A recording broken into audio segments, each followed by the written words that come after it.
Hello all, my name is Leovold, and today I'm going to be talking to you all about lineup construction. Maybe it's your first tournament, or you just want some advice for playing the Gauntlet every week, but regardless, when it comes to building a set of decks to compete in best of 3 matches, there are typically 5 things that you should ask yourself while doing so.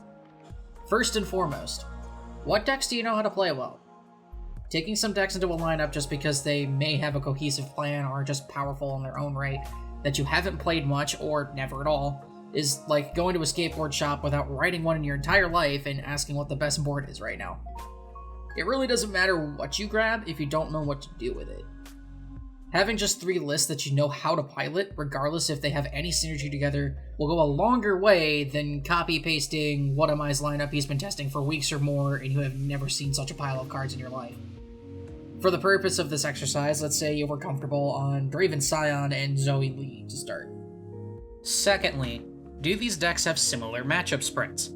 This can be more important to you if you are confident on a larger array of decks, but if your options are more limited and you can only play 2 or 3 at most, you might be able to just skip this step. It might not pertain to you.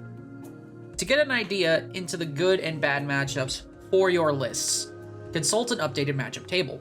Mastering Runeterra, as of now, has a page dedicated to an updated matchup table. Note, data can be taken with a grain of salt, as it may not be 100% accurate all the time.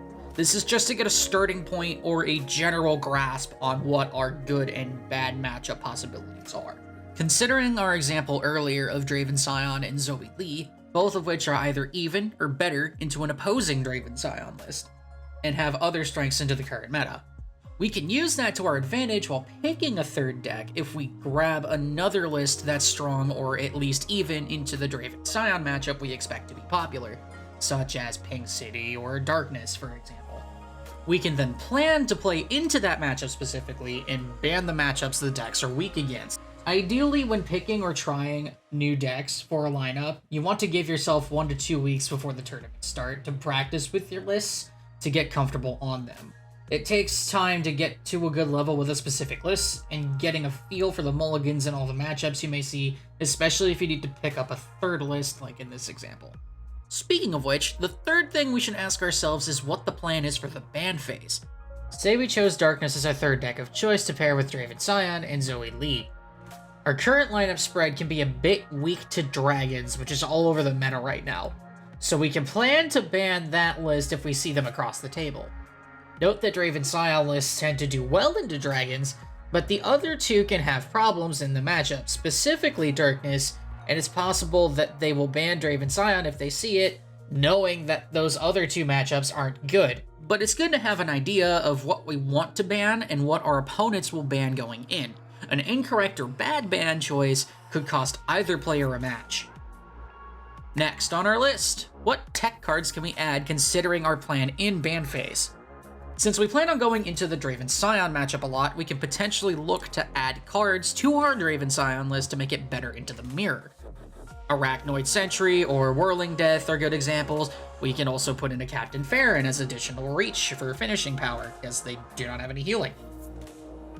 Perhaps we can tweak the removal package in our Darkness list to potentially be better into wider board strategies from things like Poppy Ziggs, going up copies of, like, the box, for example. Things like that. The best way to figure out what tech choices you may want is to scrim against certain matchups and try things out. Find a friend to play a certain matchup with you a few times and figure out what cards feel good and what don't. You can look for scrim partners in the Mastering Runeterra Discord or other Discord communities to test different options and get feedback from other players.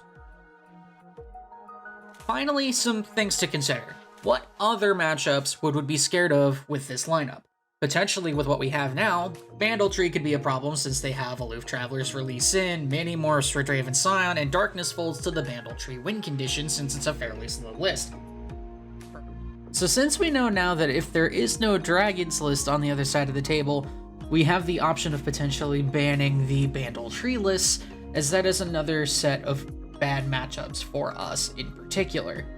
So having that knowledge in the back of our mind is going to be good in the long run, so we have a secondary ban if our primary target isn't here. Overall, the big takeaway I want you all to have is bring decks you can play at a high level first and foremost. If you have a selection of options, formulating a plan of some kind for your ban phase to give yourself an advantage in the other matchups is a good plus, and preparing your list in a way to take more advantage on that will get you extra points towards winning. I hope this quick guide can help you or someone you know. Feel free to share around, leave a like, and subscribe so I can keep doing more of these guides and tips for LOR, and I will see you all in the next video.